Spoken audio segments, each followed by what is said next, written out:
नमस्कार, मैं हूं आपका दोस्त विजय विद्रोही। आप मुझसे जुड़ चुके हैं, इसके लिए आप सबका तहे दिल से शुक्रिया। अगले 8-10 मिनट में आपसे जुड़े रहने की कोशिश करूंगा। तो दिल्ली का मुख्यमंत्री कौन होगा? कौन होगा ये तो हम नहीं कह सकते, लेकिन जो भी होगा एक अनजान चेहरा होगा, जो जाना पहचाना नाम नहीं होगा। और ऐसा करके प्रधानमंत्री नरेंद्र मोदी सबको चौंका देंगे, ऐसा भी नहीं है।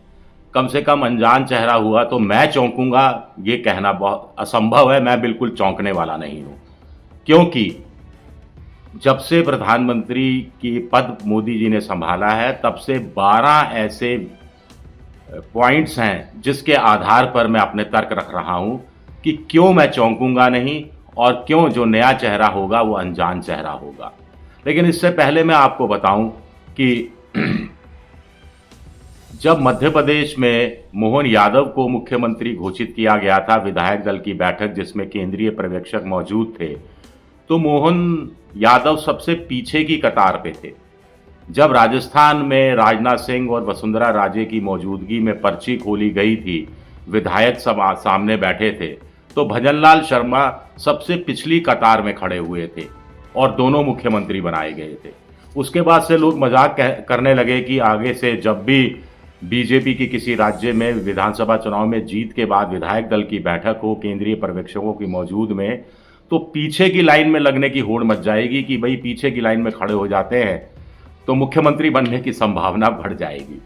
ये बात मजाक में कही जा रही थी, लेकिन इसके पीछे बहुत बड़ा बीजेपी का बहुत बड़ा पॉलिटिकल सोच भी है। सबसे पीछे की कतार में खड़े हुए व्यक्ति को मुख्यमंत्री बनाने के 3 बड़े कारण हैं, 3 बहुत बड़े कारण हैं। उसकी मैं विश्लेषण करूंगा, लेकिन पहले देखिए, बीजेपी ने पिछले 12-11 साल में चुनाव में जाने से पहले 6 जगह मुख्यमंत्री बदले। बीजेपी ने पिछले 11-12 साल में चुनाव जीतने के बाद 2 बार मुख्यमंत्री बदले, यानी सत्ता रिपीट हुई लेकिन मुख्यमंत्री रिपीट नहीं हुआ। इसी तरह बीजेपी ने 4 राज्यों में बिल्कुल अनजान चेहरों को मुख्यमंत्री बनाया। जो पहले 6 और 2 का 8 का मैं जिक्र कर चुका, वहां इंस्टांसेस का, वहां भी अनजान चेहरे को मुख्यमंत्री बनाया गया। यह अपने आप में बड़ा इंटरेस्टिंग है।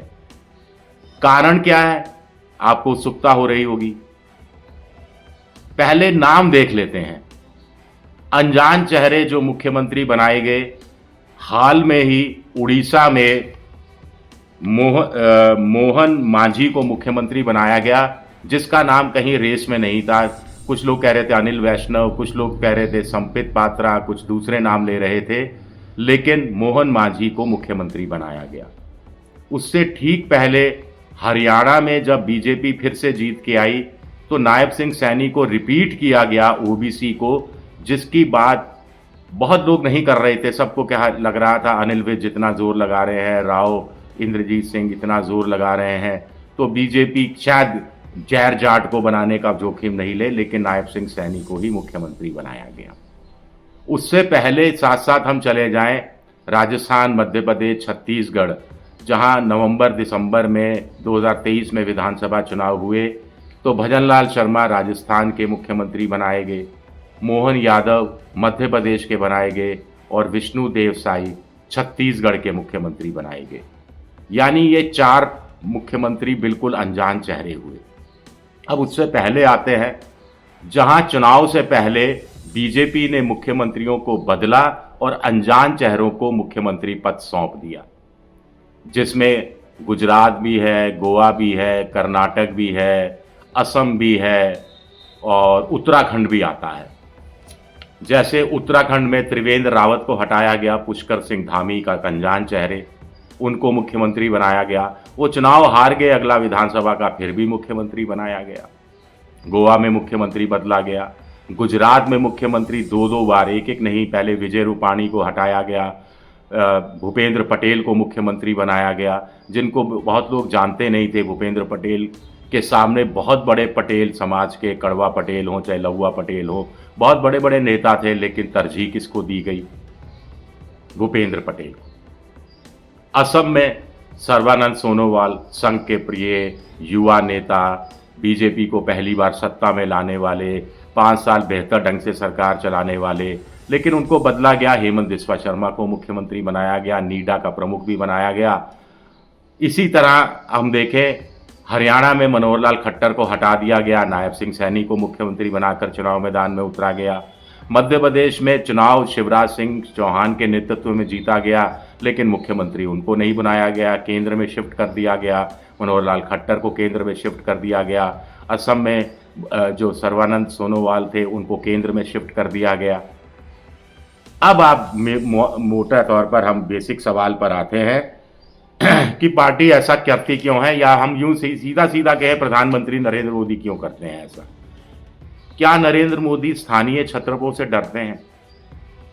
क्या नरेंद्र मोदी को लगता है कि वाजपेयी और अडवाणी काल के जितने बड़े बुजुर्ग वरिष्ठ नेता हैं, इनको थोड़ी सी भी पॉलिटिकल स्पेस उनके राज में मिल गई तो वो हावी हो जाएंगे, कल को प्रधानमंत्री पद के दावेदार हो जाएंगे? इसलिए रमन सिंह को स्पीकर बनाकर हाशिए पर डाला गया। वसुंधरा राजे सिंधिया थोड़ा अड़ती रही, भिड़ती रही, लेकिन उनको कोई फायदा नहीं हुआ पॉलिटिकली। ना मुख्यमंत्री बनी, ना अपने बेटे दुष्यंत को वो केंद्र सरकार में मंत्री ही बनवा पाई। शिवराज सिंह चौहान कृषि मंत्री बनाकर दिल्ली ले आया गया। तो ऐसा क्यों करते हैं? कुछ लोग कहते हैं कि मोदी जी की जो राजनीति है बहुत प्रभावित होती है इंदिरा गांधी की राजनीति से। इंदिरा गांधी के समय में स्थानीय छत्रप बहुत हुआ करते थे और इंदिरा गांधी को बड़ी कुशलता से डील करना पड़ता था। एक कार्टून भी छपा था तब वहाँ पर आर के लक्ष्मण का, कि वो एक राज्य में गई, एयरपोर्ट पर उतरी तो बहुत सारे विधायक लाइन लगाकर उनके स्वागत के लिए खड़े थे। वो निरीक्षण कर रही थी, अचानक पलटी और एक आदमी से, एक विधायक से कहा, क्या नाम है तुम्हारा? उसने कहा, ये नाम मेरा। ठीक है, कल से आप मुख्यमंत्री। या वो गमले के अंदर पौधे लगते हैं, पौध जड़ नहीं पकड़ जाए तो पौधे को थोड़े कुछ दिनों बाद उखाड़ो फिर लगा दो, उखाड़ो फिर लगा दो, तो वो जड़ नहीं पकड़ पाएंगे। तो क्या नरेंद्र मोदी भी नहीं चाहते कि स्थानीय छत्रप जड़ नहीं पकड़ पाए? नरेंद्र मोदी की स्ट्रेटेजी ये लगती है, 3 तरह की स्ट्रेटेजी। एक तो वो चाहते हैं कि राज्यों के अंदर, एक तो वो केंद्रीकृत सत्ता चाहते हैं कि सब कुछ आला कमान के पास केंद्रीकृत हो, सारे अधिकार आला कमान के पास सुरक्षित हो, संसदीय बोर्ड में उनका दबदबा है ही। वो चाहते हैं कि जो स्थानीय नेता हैं वो पनपे नहीं, और विधानसभा राज्यों के अंदर नेतृत्व संगठन के हाथ में हो, कैडर बेस्ड पार्टी बने, संगठन बेस्ड पार्टी बने, कार्यकर्ता बेस्ड पार्टी हो, पर्सनैलिटी बेस्ड पार्टी नहीं हो, शख्सियत बेस्ड पार्टी नहीं हो। इसलिए वो बड़े चेहरों को दरकिनार कर देते हैं जब मुख्यमंत्री बनाने की बारी आती है। दूसरा उनकी स्ट्रेटेजी ये है कि अनजान चेहरे को आप मौका देंगे, साधारण कार्यकर्ता को मौका देंगे तो सारे साधारण कार्यकर्ता उत्साहित होंगे। उनको लगेगा कि भाई भजनलाल शर्मा हमारे बीच में ही थे, देखिए कहाँ से कहाँ मुख्यमंत्री बन गए, मोहन यादव हमारे बीच के कहाँ से कहाँ, मोहन मांझी हमारे बीच के थे, कौन सपने में सोच सकता उड़ीसा में बीजेपी पहली बार सत्ता में आएगी और मुख्यमंत्री पद उन्हें दे देगी विष्णुदेव, कहाँ से कहाँ चले गए। तो कल को हमारी लॉटरी भी खुल सकती है, हमारी किस्मत भी खुल सकती है। तो हमें मेहनत से काम करना है, पूरे लगन से काम करना है, सर झुकाकर काम करना है, किसी तरह का विरोध नहीं करना है। लेकिन एक बड़ी चीज है, अनजान चेहरा भले ही होता हो, लेकिन जातिगत समीकरण साधने से मोदी जी चूकते नहीं हैं। कास्ट फैक्टर है, राज्य विशेष का फैक्टर है, ये पड़ोसी राज्य का फैक्टर है, ओबीसी का मामला अगर ज़्यादा चल रहा है, अगर दलितों का मामला ज़्यादा चल रहा है, अगर आदिवासी समाज की नाराज़गी दूर करनी है, तो उस हिसाब से फैसले लिए जाते हैं। यानी अनजान चेहरों में भी लॉटरी किसकी लग रही है इन दिनों? ओबीसी की, दलित की या आदिवासी की। दलित की कम है, लेकिन ओबीसी की लॉटरी ज़्यादा लग रही है। महिला कोई मुख्यमंत्री नहीं है, तो क्या दिल्ली में कोई अनजान महिला चेहरा मुख्यमंत्री बन सकता है? क्योंकि अर्ध राज्य है, हर तरह का प्रयोग करने के लिए स्वतंत्र है। मुख्यमंत्री को बहुत ज़्यादा स्मार्ट होने की ज़रूरत नहीं है। भले ही आप में से कुछ कह सकते हैं कि विपक्ष मजबूत है, आम आदमी पार्टी के 22 विधायक हैं, पूर्व मुख्यमंत्री आतिशी जो हैं वो लीडर ऑफ अपोजिशन की भूमिका में बहुत संभव है रहने वाली हैं, लेकिन मोदी जी को इसकी चिंता नहीं है। तो इंतज़ार करते हैं दिल्ली में कौन होता है जो पिछले 11 साल का ट्रेंड बना हुआ है। वो ट्रेंड का एक अपवाद भी है, देवेंद्र फडणवीस अपवाद भी है, लेकिन उसकी कहानी कभी और कहेंगे। शुक्रिया मेरा ये वीडियो देखने के लिए, बहुत बहुत शुक्रिया।